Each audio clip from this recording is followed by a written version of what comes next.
বাবা মা আমাদের জীবন গড়ে দেন, সবাই এটাই জানেন, এটাই মানেন।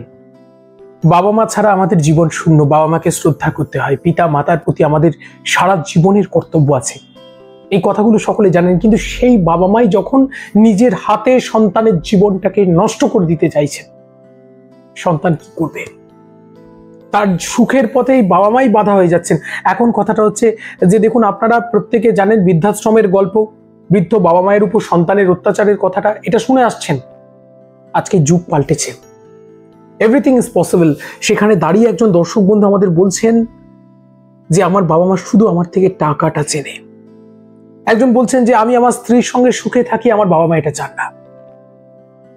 তারা চান স্ত্রী তাকে বাদ দিয়ে আমি তাদেরকে নিয়ে থাকি। আবার কেউ বলছেন আমার মা, তিনি চান, আমার নিজের মা হয়েও তিনি চান আমি যাতে আমার স্ত্রীকে ছেড়ে দিই। এরকম ছোট ছোট গৃহস্থ প্রবলেম। সত্যি কি এটা হতে পারে?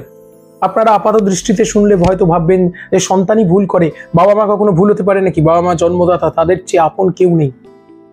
আপনারা কি জানেন পেপারে এরকম অনেক ঘটনা বেরিয়েছে যেখানে মা বাবা নিজের সন্তানকে খুন করে ফেলেছে। মানসিক অত্যাচার, সবসময় দৈহিক অত্যাচার নয়।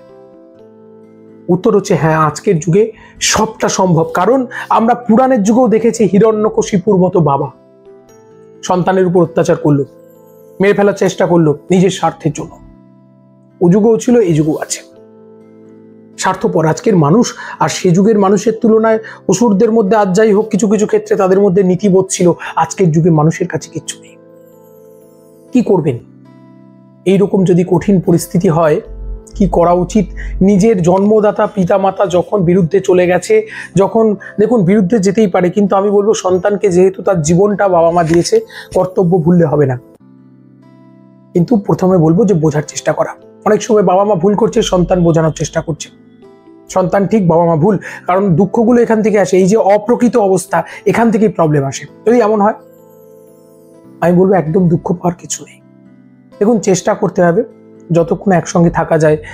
সংসার মিলনের পক্ষে তো আমরা না, কিন্তু যদি একান্তই দেখা যায় সম্ভব হচ্ছে না, সেক্ষেত্রে একলা চলো রে, এটা আমি বলতে চাই না। কিন্তু সেক্ষেত্রে বলবো ঈশ্বরের তাদের জন্য মঙ্গল প্রার্থনা করা, তাদেরকে সেবা, তাদের প্রতি আমার যে রেসপন্সিবিলিটি সেখান থেকে সরে না আসা, সেই জায়গাটা প্রত্যেকে রাখুন। আমার কর্তব্যটা আমি সবসময় করব, এবং তাদের মতি যাতে পরিবর্তন হয়। আর এটা 100% সত্যি যে পৃথিবীতে কিছু মানুষকে ভগবান আসলেও পরিবর্তন করতে পারবেন না। তো তাদের থেকে দূরে থাকা মঙ্গলের, সেটা বাবা মা হোক, কাকু কাকিমা হোক, জেঠিমা হোক, স্ত্রী হোক, স্বামী হোক, যেই হোক না কেন। কিছু মানুষ, নিকৃষ্ট মানুষ পৃথিবীতে আছে, অত্যন্ত চরম স্বার্থপর, যারা নিজেরটা ছাড়া অন্যের বোঝে না, অন্যের ভালো দেখতে পারে না, অন্যের সুখে থাকুক দেখতে পারে না, ঈর্ষা হিংসায় গিজ করছে, এদের সঙ্গে থাকা যায় না। তাহলে তাদের থেকে দূরে থাকাই জীবনের ধর্ম। আপনারা জানেন এই অশান্তির প্যাঁচে ফেলে সুইসাইড করতে বাধ্য করেছে এমন বাবা মাও আছে। তাদের চেয়ে আমার মনে হয় নিকৃষ্ট মানুষ, এদেরকে বাবা মা নয়, এরা অসুর। শাস্ত্রে বাবা মায়ের ডেফিনেশন আছে। সন্তান কেমন বলছেন? যে সন্তান পিতার গৌরব বহন করে ঈশ্বর অভিমুখে যায় না, সে পুত্র মূত্রের সমান, এ কথাও বলা আছে। আবার যে পিতা সন্তানকে আদর্শমুখী করে না, সত্যের পথে চলা শেখায় না, সে পিতা কখনো পিতা নয়, কুপিতা। আমরা বলেছি কুসন্তান যদিও হয়, কুপিতা মাতা কদাপি নয়। কথাটার প্রবাদটা চলতি প্রবাদ, কিন্তু শাস্ত্রে উল্টো কথা আছে, কুপিতা মাতাও হয়। সেগুলো আমি বলবো যে আসুন আমরা প্রকৃত হয়ে উঠি। এই প্রকৃত সবসময় নিজেকে প্রশ্ন করি আমি ঠিক আছি কিনা, আমরা নিজেরা ঠিক থাকি, সবাই মিলেমিশে চলার চেষ্টা করি।